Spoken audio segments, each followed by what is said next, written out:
Meena decorate చేసిన ఫంక్షన్కి సుగుణమ్మ చింటూతో వచ్చి బాలుకి దొరికిపోయిన రోహిణి. అసలు ఇదంతా ఎలా జరిగిందనేది వీడియోని స్కిప్ చేయకుండా చివరి వరకు చూడండి.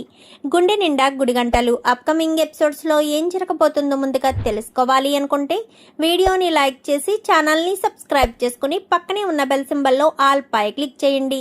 రోహిణి నిజ స్వరూపం ప్రభావతి తెలుసుకోవాలని మీరు కోరుకుంటే కామెంట్లో ఎస్ అని టైప్ చేయండి. మొత్తం మీద చూసుకున్నట్లయితే ఇంకా సత్యం కూడా అదే స్కూల్లో వర్క్ చేస్తున్నాడన్న విషయం తెలుసుకున్న రోహిణి అయితే అప్పటి వరకు తన ఫ్రెండ్ బర్త్డేకి వెళ్తాను అని మారం చేసిన చింటూ నోరు మూయించి మరీ ఇంటికి తీసుకొచ్చేస్తుంది. ఇంకా మీ రోహిణికి ఇంకా మనోజ్ ఫోన్ చేసి ఒక విల్లా ఉంది, విల్లా చూడడానికి రా అనగానే తీరా మోసి అక్కడికి వెళ్తారు. వాళ్ళకి తెలియని నిజం ఏంటంటే ఆ విల్లా అమ్మే వాళ్ళు ఒక ఫ్రాడ్ గాళ్ళు. అసలు ఆ విల్లా వాళ్ళదే కాదు, ఏదో ఖాళీగా ఉన్న ఒక ఇంటిని ఇల్లు చూస్తాము అని చెప్పి ఓనర్ దగ్గర తాళం తీసుకుని అది వాళ్ళదే అన్నట్టు క్రియేట్ చేసి అడ్వాన్స్ డబ్బులు తీసుకొచ్చి ఆ డబ్బులు తీసుకుని ఉడాయిద్దాము అన్న ప్లాను. అది తెలియని మనోజ్ రోహిణి ఇంకా విల్లా కొనేసుకుందాము అని ఫిక్స్ అయిపోతారు.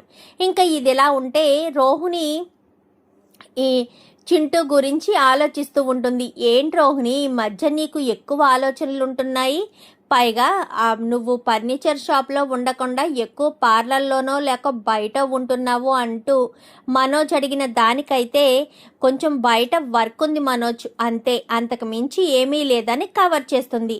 ఇంకిక్కడ మీనా ఫ్లవర్స్ డెకరేషన్ స్టార్ట్ చేసింది కదా.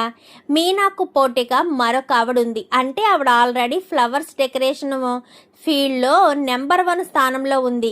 ఎవరైనా ఫ్లవర్స్ డెకరేషన్ చేద్దామని ముందుకి ఎవరైనా వచ్చినా స్టార్ట్ చేసినా వాళ్ళని బెదిరించో భయపెట్టో ఇంకా బిజినెస్ చేయనివ్వకుండా పంపించేయడం ఆవిడ నైజం. ఇప్పుడు మీనా కూడా అదే ఫ్లవర్స్ డెకరేషన్ ఫీల్డ్లోకి ఎంటర్ అయింది కదా. అది కాస్త ఆవిడ చూసి ఫీల్డ్లోకి రావడానికి వీల్లేదు, తనని మేము ఎలా అడ్డుకోవాలో నేను చూస్తాను అంటూ ఇంకా అక్కడికి వచ్చిన మేనేజర్తో అయితే మాట్లాడుతుంది ఆవిడ, చింతామణి అన్న ఆవిడ. మాట్లాడేసరికి అవేమీ తెలియని మీనా డెకరేషన్ అయిపోయింది, ఆయన డబ్బులు ఇస్తాడు, డబ్బులు తీసుకొని ఇంటికి చాలా సంతోషంగా వచ్చి సత్యానికైతే స్వీట్లు ఇచ్చి మరీ తన శుభవార్తని చెప్తుంది. ఏ రకంగా ప్రభావతి మీనాను తిడదామా అని ఎంచుకుంటుంది కదా, చిన్న అవకాశం వచ్చినా వదిలిపెట్టదు కదా.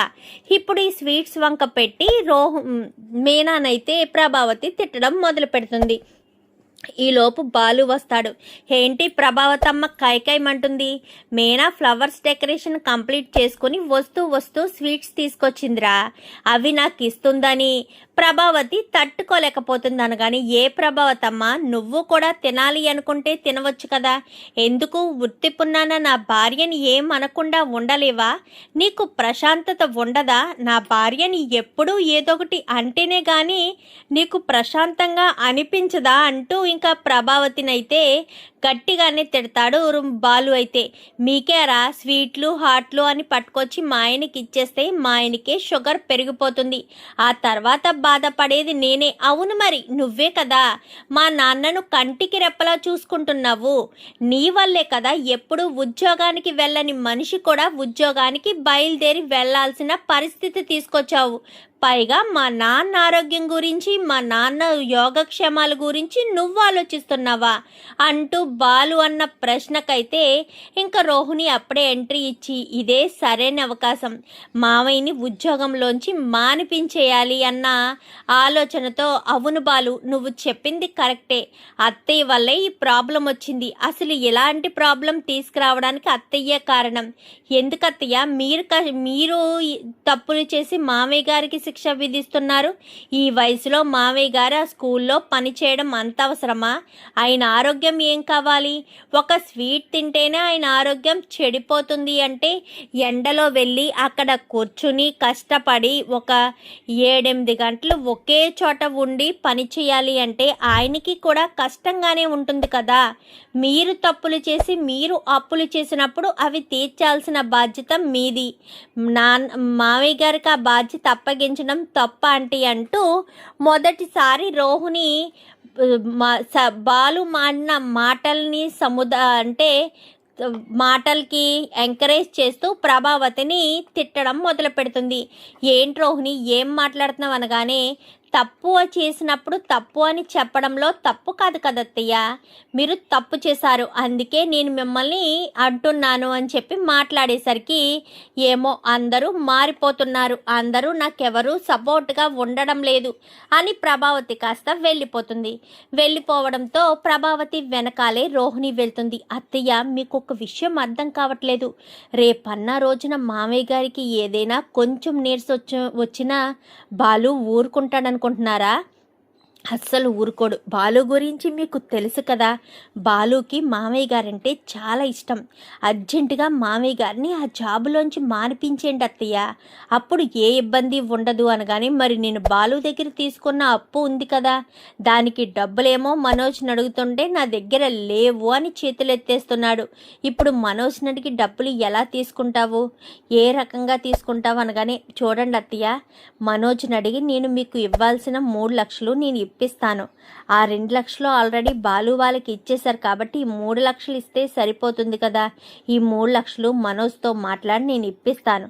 మీరు మామయ్య గారిని రేపటి నుంచి పనిలోకి వెళ్లకుండా చూసుకోండి, మామయ్య గారు స్కూల్కి వెళ్ళకూడదు అని చెప్పాను. కానీ సరే రోహిణి, నేను మీ మామయ్య గారితో మాట్లాడి మీ మామయ్య గారిని స్కూల్కి వెళ్లకుండా చేస్తాను. నువ్వు అందరి ముందు నన్ను సపోర్ట్ చేయకుండా నన్ను తిట్టినట్టు మాట్లాడేసరికి నాకు చాలా కోపం వచ్చింది రోహిణి అంటూ మాట్లాడేసరికి, అది మీ గురించే మాట్లాడానత్తయ్య, మీరు అందరిలో చెడ్డవాళ్ళు కాకూడదు అన్న ఉద్దేశంతోనే మాట్లాడాను, మీరు అర్థం చేసుకోండి, నన్ను తప్పుగా అర్థం చేసుకోకండి అని చెప్పి ఇంకా రోహిణి కాస్త చెప్తుంది. చెప్పడంతో అమ్మయ్య, ఇంకా ఈ దెబ్బతో మామయ్యని ఆ జాబ్లో మానిపించేస్తారు, ఎలాంటి ఇబ్బంది ఉండదు, చింటూని ప్రతిరోజు స్కూల్కి పంపించుకోవచ్చు. అసలు మనోజ్ని అడిగి డబ్బులు ఎలా తీసుకోవాలి, మనోజ్ అసలే పిల్లికి భిక్షం పెట్టని వ్యక్తి, ఇప్పుడు నేను ఇంత డబ్బు అడిగితే ఇస్తాడా, ఏదొకటి చెయ్యాలి, మనోజ్ని మాయ చేసైనా సరే ఆ 3 లక్షలు తీసుకుని మామయ్య గారికి ఇవ్వాలి, లేదంటే మాత్రం చాలా కష్టం అని చెప్పి ఇంకా రోహిణి కాస్త అనుకుంటుంది. ఇంకా ఇలాగే ఉండగా మీనాకు ఫోన్ వస్తుంది చింతామణి దగ్గర నుంచి.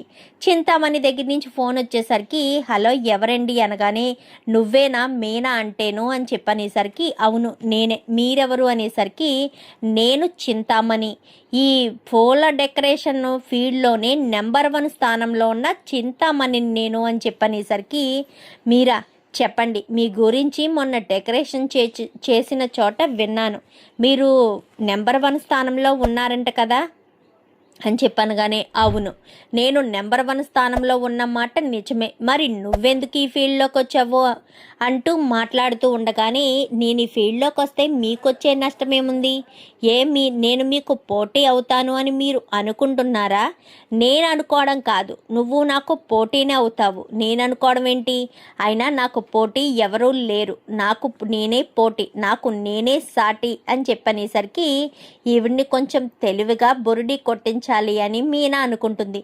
అలా అనుకున్నది కాస్త, మరి నాకు ఇప్పుడు మీరు ఎందుకు ఫోన్ చేశారు, నువ్వు ఈ ఫ్లవర్స్ డెకరేషన్ ఫీల్డ్ని వదిలేయాలి అని అడగడానికి ఫోన్ చేశాను, అంటే మీరు నన్ను చూసి భయపడుతున్నారా, నేను ఎక్కడ నెంబర్ 1 స్థానానికి వచ్చేస్తానో అని కంగారు పడుతున్నారా, అంటే నేను మీకు పోటీ అయిపోతానని మీరు భయపడిపోతున్నారన్నమాట, అంతే కదా అని చెప్పి ఇంకా మీనా మాట్లాడేసరికి, నువ్వు నాకు పోటీ ఏంటి, నువ్వు ఇప్పుడిప్పుడే మొదకెత్తిన చిన్న మొక్కవి, నేను ఆల్రెడీ మహావృక్షాన్ని, మరి అలాంటి తప్పుడు మహావృక్షానికి చిన్న మొక్కతో పనేముంది, నేను ఎప్పటికో ఎదుగుతాను, మీరు ఆల్రెడీ ఎదిగే ఉన్నారు, ఏమవుతుంది, మీ లైఫ్ మీది, నా లైఫ్ నాది, మీవి పెద్ద పెద్ద ఈవెంట్స్ అవి ఉంటాయి, మాకు చిన్న చిన్నవైనా సరిపోతాయి, ఎందుకంటే మేమేమి అవి ఇవి మెయింటైన్ చెయ్యం కదా, ఏదో చిన్న చిన్న బ్రతుకులు చిన్నగా పూల డెకరేషన్స్ చేసుకుని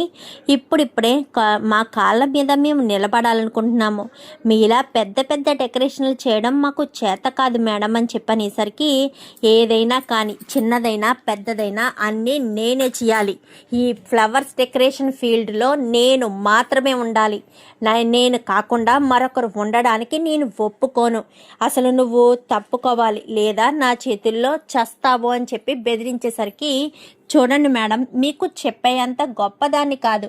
మీరు నా గురించి భయపడుతున్నారు అంటే నేను మీకు పోటీ వస్తాను అని అనుకుంటున్నారు. నేను మీకు పోటీ వచ్చేంతలా మీరు వీక్గా ఉన్నారా? మీ పూల డెకరేషన్స్ మీరు బాగా చెయ్యరా? అంటే మీకు నేను పోటీ వచ్చేస్తానేమోనని మీరు భయపడిపోయి నన్ను అనగతొక్కాలని చూస్తున్నారు. అది కాదు మేడం, మీరు పెద్ద పెద్ద ఈవెంట్లు చేసుకోండి. నేను మీకు పోటీ కాదు అనుకుంటే మీకు నచ్చినట్టు ఈవెంట్లు చేసుకోండి. నేనేమి మిమ్మల్ని డిస్టర్బ్ చెయ్యను కదా. మీ ఈవెంట్స్ మీవి, మా ఈవెంట్స్ మావి. నేనేమి పెద్ద పెద్దవి చేసినా నేను చెయ్యలేను అని మీనా చెప్పేసేసరికి, లేదు నువ్వు చేయడానికి వీల్లేదు అంటే మీరు ఓడిపోతాను అని భయపడుతున్నారు. ఆఫ్టర్ ఆల్ చిన్న ఈవెంట్ ఒక్క పూల డెకరేషన్ చేసినందుకే నేను ఎక్కడ మీకు పోటీగా వచ్చేసి నేను మీ స్థాయిని ఎక్కడ లాగేసుకుంటాను, నెంబర్ 1 స్థానాన్ని లాగేసుకుంటాను అని మీరు భయపడిపోతున్నారు. అంతే కదా అని చెప్పాను. కానీ ఏంటి ఈ చింతామణికి భయమా? భయం అనేదే ఎరగదు ఈ చింతామణి. మరి అలాంటి తప్పుడు భయం ఎరగనప్పుడు మీ పని మీరు చూసుకోండి, నా పని నేను చూసుకుంటాను. నా దారిలోకి మీరు రావద్దు అని మీనా కాస్త వార్నింగ్ ఇచ్చి ఫోన్ పెట్టేస్తుంది. ఎవరు మీనా ఇంతకు అని చెప్పి బాలు అడుగుతాడు. ఎవరో చింతామనంటండి, ఇప్పుడు నెంబర్ 1 స్థానంలో ఉందంట ఈ ఫ్లవర్స్ డెకరేషన్ ఫీల్డ్లో. ఆల్రెడీ ఇందాక అక్కడ మేనేజర్ కూడా చెప్పారు ఆవిడే గొప్ప స్థాయిలో ఉంది అని. ఇప్పుడు ఆవిడ నాకు ఫోన్ చేసి నన్ను చూసి భయపడుతుందంట, నన్ను డ్రాప్ అవ్వమంది. ఆవిడ్ని రెచ్చగొట్టేటట్టుగా నేనేమి మీకు పోటీ రాను, మీరు నన్ను చూసి భయపడుతున్నారా అంటూ లాజిక్గా మాట్లాడేసరికి ఫోన్ పెట్టేసింది. అనగానే ఈ ఫీల్డ్లో ఇవన్నీ కామన్ మీనా. ఒకటి ఏదైనా చేస్తున్నాము, ఒకరు ఎదుగుతున్నారు అంటే మరొకరు చూసి తట్టుకోలేరు. ఆ ఉద్దేశంతోనే ఆవిడ అలా నిన్ను బెదిరిస్తుందేమో. బాగా చెప్పావు మీనా, ఆవిడికి బుద్ధి వచ్చేటట్టుగా అని చెప్పి ఇంకా బాలు నాకు ట్రిప్ ఉందని వెళ్ళిపోతాడు. ఏంటి మేడం ఒప్పుకోవట్లేదా? అయినా మేడం ఆవిడ ఇప్పుడిప్పుడు మొలకెత్తిన మొక్క, మీరు మహావృక్షం మేడం, మీకు ఆవిడ పోటీ ఏంటి? వదిలేండి మేడం. ఇలాంటి చిన్న చిన్న వాళ్ళని తొక్కుకుంటూ మీరు వెళ్తూ ఉంటే మిమ్మల్ని అందరూ తప్పుగా అనుకుంటారు. వదిలేయండి మేడం. ఆవిడేం చేస్తుంది? మీకు ఎప్పటికైనా పోటీ రాగలదా? మీ పోటీని ఆవిడ తట్టుకోగలదా? మనం పెద్ద పెద్ద ఈవెంట్లు చేస్తున్నాం కదా. వదిలేయండి మేడం, మీ నీడలో ఏదో పని చేసుకుంటుంది అని వదిలేసేయండి అనేసరికి, లేదురా ఆ అమ్మాయి ఏదో కాన్ఫిడెంట్గా మాట్లాడుతుంది, చూద్దాం ఏం జరుగుతుందో అని చెప్పి ఇంకా వాళ్ళిద్దరూ వెళ్ళిపోతారు. మేనేజరు ఆ మీనా మంచిదానిలా ఉంది, మంచిగా మాట్లాడింది, చూద్దాం ఏమవుతుందో. ఏవైనా ఈవెంట్స్ ఉంటే ఆ మీనాకి ఫోన్ చేస్తే గొప్ప లైఫ్ ఇచ్చిన వాడిని అవుతానని. తర్వాత మళ్ళీ ఇంకొక ఫ్లవర్ డెకరేషన్ వస్తుంది. అది ఏంటంటే రోహిణి ఏ స్కూల్లో అయితే పిల్లోడిని జాయిన్ చేసిందో ఆ స్కూల్లోనే ఒక అమ్మాయి మెచ్యూర్ అయితే ఆ మెచ్యూర్ ఫంక్షన్ అయితే ఈవెంట్ ఒకటి జరుగుతుంది. అప్పటికే రోహిణికి వాళ్ళ అమ్మకి కొంచెం ఫ్రెండ్షిప్ ఉంటుంది. ఎలాగా? పార్లర్లో ఫ్రెండ్షిప్ ఉండేసరికి ఆ ఫ్రెండ్షిప్ కాస్త అదే స్కూల్లో డ్రాప్ చేయడానికి వచ్చినప్పుడు, మీరేంటి ఇక్కడ అనగానే బాబుని తీసుకొచ్చాను అనేసరికి, అవునా, మా అమ్మాయి కూడా ఇక్కడే చదువుతుంది, పైగా మా అమ్మాయి ఫంక్షన్ ఉంది, ఆ కార్డు ఇవ్వడం కోసమని వచ్చాను. నేను పార్లర్కి వెళ్ళాను, మీరు లేరని చెప్పారు, మీరు పలానా డేట్ని ఖచ్చితంగా రావాలి అనేసరికి తప్పకుండా వస్తాను, ఇదిగోండి కార్డు అని చెప్పి ఇంకా ఆవిడ కాస్త కార్డు ఇస్తుంది. కార్డు ఇవ్వడంతో సరే చింటూ నువ్వు వెళ్ళాను కానీ వాడు వెళ్ళిపోతాడు. ఇంకా వీళ్ళిద్దరూ మాట్లాడుకుని ఎక్కడ ఏం చేస్తున్నారు అని ప్లాన్ చేసుకుని, మీ అమ్మాయికి మేకప్ చేయడానికి ఏమైనా నన్ను రమ్మంటారా అని చెప్పాను. కానీ అయ్యో మీకు చెప్పకుండా ఎవరికి చెప్తాను రోహిణి గారు, నేను చేయించుకునేదే మీ చేత, నాకు మా అమ్మాయికి కూడా మేకప్ చేయాలి, మీరు మరొక అసిస్టెంట్ని ఎవరినైనా తెచ్చుకుంటే అని చెప్పాను. కానీ అసిస్టెంట్ ఎందుకు, నాకు విద్య ఉంది కదా, విద్య నేను వస్తాము అనగానే, ఓకేనండి పలానా రోజున తప్పకుండా మర్చిపోకుండా రండి, మీ అమ్మగారిని మీ అబ్బాయిని కూడా తీసుకురండి, వాళ్ళకి మాత్రం ఇలాంటి చిన్న చిన్న ఫంక్షన్సే కదా హ్యాపీనెస్ని ఇస్తాయి అనగానే, ఎస్ యు ఆర్ కరెక్ట్ అని చెప్పి ఖచ్చితంగా తీసుకొస్తాను అని చెప్పి రోహిణి అయితే చెప్తుంది. చెప్పేసేసరికి ఏమనుకుంటుందంటే ఏమో ఎవరో వస్తారు, వీళ్ళకి తెలిసిన వాళ్ళంతలా రారులే అన్న ఉద్దేశంతో రోహిణి ఫంక్షన్కి వెళ్ళాలి అనగాని, ఏంటి రోహిణి నువ్వేననేది అనేసరికి, రోజు చింటూ ఇంట్లోనే ఉంటున్నాను అని బాధపడుతున్నాడు కదా, తన స్కూల్లో అమ్మాయే మెచ్యూర్ అయితే ఫంక్షన్ ఏర్పాటు చేశారు. పైగా ఆవిడ మా క్లయింట్ కూడాను. మొన్న కనిపించి నాతో మాట్లాడి కార్డు ఇచ్చింది. మనం అక్కడ ఫంక్షన్కి వెళ్ళాలి, రెడీగా ఉంటే నేను వచ్చి ఫంక్షన్కి తీసుకువెళ్తాను అనేసరికి సరే అని చెప్పి ఇంకా రోహిణి కాస్త చెప్తుంది. చెప్పడంతో ఇంకా డెకరేషను చిన్న డెకరేషన్ కదా, మీనాకి ఫోన్ చేస్తాడా మేనేజర్. ఫోన్ చేయడంతో మీనా వెళ్తుంది. చెప్పండి సార్ అనగానే, మరకు మెచ్యూర్ ఫంక్షన్ డెకరేషన్ వచ్చిందమ్మా, వాళ్ళు నాకు బాగా తెలిసిన వాళ్ళు, కళ్యాణ మండపంలో కాదు మరి వాళ్ళ డెకరేషన్ ఇంటి దగ్గరే, ఎందుకంటే వాళ్ళు కొంచెం బడ్జెట్ ఫీల్ అవుతారు. కళ్యాణ మండపం అయితే బడ్జెట్ బాగా ఎక్కువ అవుతుందని ఫీల్ అయ్యి ఇంట్లోనే పెట్టుకుంటున్నారు అనగానే, ఓకే సార్ ఇంటి దగ్గర అయినా పర్వాలేదు, నేను చేస్తాను, వాళ్ళ ఫోన్ నెంబర్ ఒకసారి ఇస్తే నేను ఫోన్ చేసి మాట్లాడతాను అని చెప్పాను. కానీ ఫోన్ నెంబర్ ఇప్పుడే పంపిస్తానమ్మా నీకు అని చెప్పి మేనేజర్ అంటాడు. వెంటనే ఇంకా ఆ నెంబర్ పంపించడంతోనే ఆ నెంబర్కి కాల్ చేస్తుంది మీనా.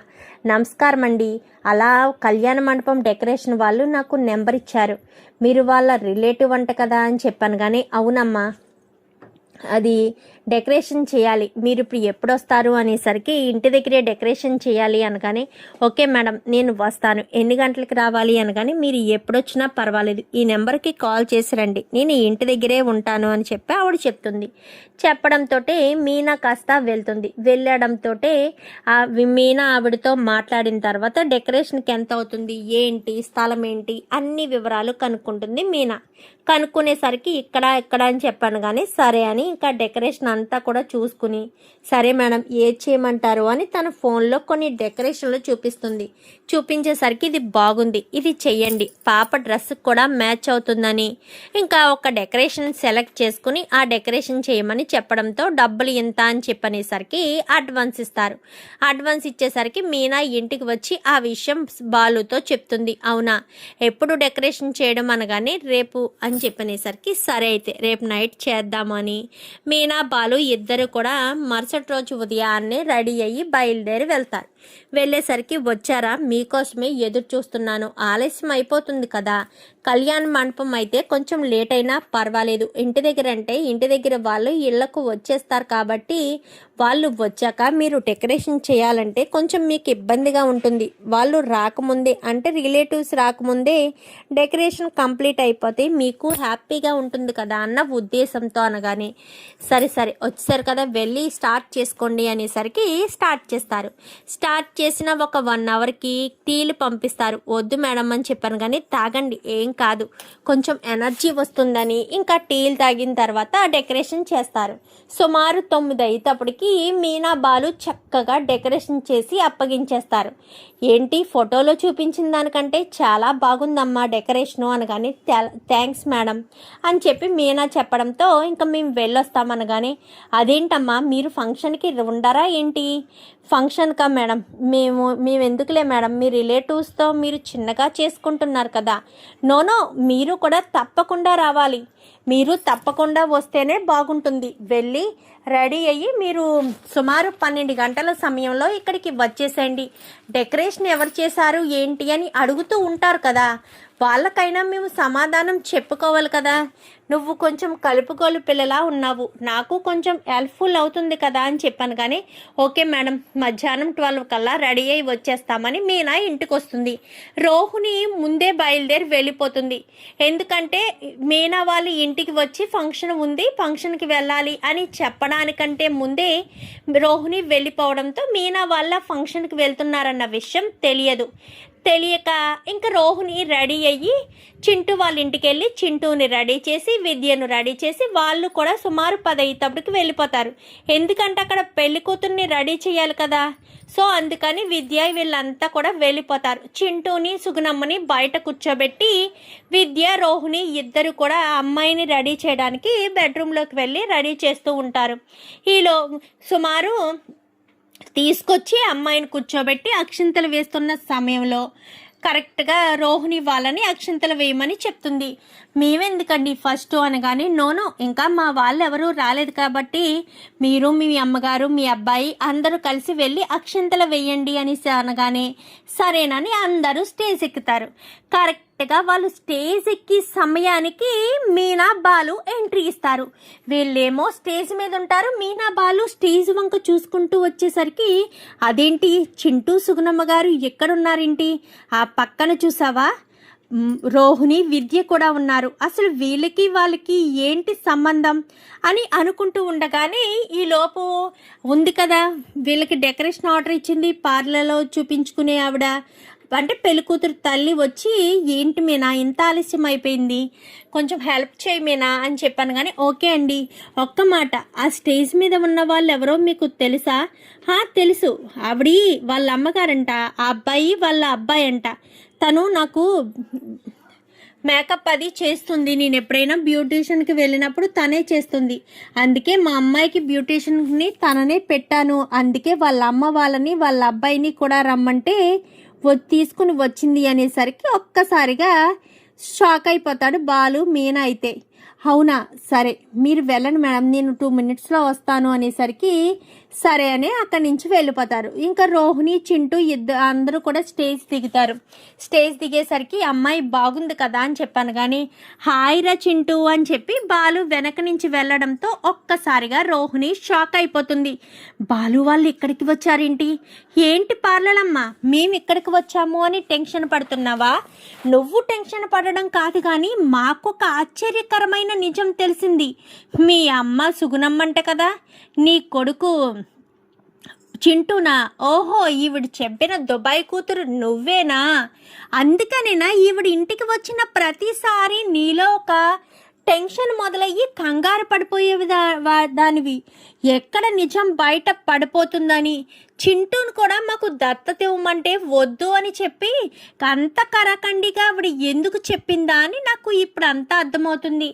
ఎందుకంటే చింటూని మేము దత్తత తీసుకుంటే ఒక్కసారి కాకపోతే ఒక్కసారైనా సరే చింటూ నీకు దగ్గర అవుతాడని, నిన్ను అమ్మ అని పిలుస్తాడు అన్న భయంతోనే కదా నువ్వు అలా చేసావు అంటూ మాట్లాడేసరికి అది బాలు అంటూ ఇంకా రోహిణి మాట్లాడేసరికి ఇంకేం మాట్లాడక రోహిణి, ఇంకా నువ్వు ఏం చెప్పినా మేము నమ్మే పరిస్థితుల్లో లేము, నీ గురించి మొత్తం తెలిసిపోయింది, మరి మలేషియాలో నాన్న అని అన్నావు అని చెప్పి మీనా అనగానే బాలు అంటాడు, ఇంకా నీకు అర్థం కాలేదా మీనా, ఉన్న నాన్ననేమో ఉన్న అమ్మనేమో చంపేసింది, లేని నాన్నను బ్రతికించినట్టుంది, మలేషియా లేదు ఏమీ లేదు, నాకు తెలిసి ఏదో మతలబు జరుగుతుందని క్లియర్గా అర్థమవుతుంది, తెలుసుకుంటా ఈ విషయం బయట పడకుండా నువ్వు జాగ్రత్త పడు, నేను ఆ విషయం కూడా తెలుసుకుని మొత్తం అంతా వెళ్ళి ప్రభావతమ్మ ముందు పెడతాను.